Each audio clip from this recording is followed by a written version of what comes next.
On va revenir un peu sur les dangers qui planent sur ce précieux écosystème Évrard, notamment les feux de brousse qui vous préoccupent beaucoup. Et j'aimerais bien que vous nous expliquiez quelles sont les solutions que vous pouvez apporter ou mettre en place avec les autorités locales, j'imagine, pour pallier à ces feux de brousse. Et d'ailleurs, pourquoi il y a ces feux de brousse? C'est toute la question est là.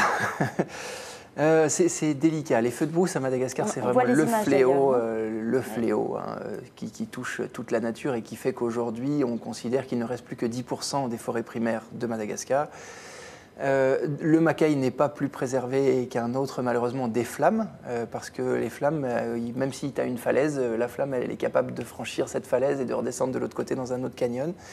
Donc malheureusement, certains écosystèmes, y compris ceux dans lesquels aucun humain n'a jamais mis les pieds, les flammes sont allées et ça a avoir une question de novice, si je peux dire, mais ces feux, c'est des feux spontanés, volontaires, ou comment ça se passe? Non, oui, alors, effectivement, il manque une précision. Ce sont vraiment des feux que chez nous, on qualifierait de criminels, c'est-à-dire dans le sens où c'est intentionnellement mis par les populations locales. Là, évidemment, on n'est pas dans du crime parce que c'est de l'ordre de leur culture, c'est-à-dire qu'on est totalement dans quelque chose qui est imprimé dans leur vie depuis qu'ils sont petits. Ils ont toujours vu leurs grands-parents, arrière-grands-parents, parents mettre le feu pour avoir notamment, alors en tout cas là, la réponse qu'on nous donne quand on leur pose la question du pourquoi, la réponse c'est souvent pour avoir de l'herbe verte pour leurs ébus. D'accord. La réalité, de mon point de vue, c'est que c'est la pyromanie culturelle, mais ça n'a aucune nécessité économique. Là, je parle du macaï, je ne veux pas m'avancer sur tout le reste de Madagascar, il y a toujours tout un tas d'autres raisons.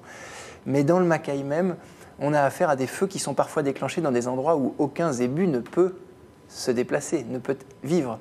Donc la raison invoquée ne peut pas être la bonne. Voilà, maintenant, ils ont quand même l'habitude. Dès qu'ils voient des herbes sèches, dès qu'ils voient une forêt un peu... ça part malheureusement beaucoup trop vite. Et comme le disait à l'instant Fabrice, le but de ces voyages est de faire venir des touristes. C'est bien sûr de faire plaisir aux touristes et de leur faire découvrir une destination. Mais c'est aussi de se servir de ces moments-là pour être en contact avec les porteurs et pour leur transmettre petit à petit des informations, une sensibilisation, une éducation environnementale.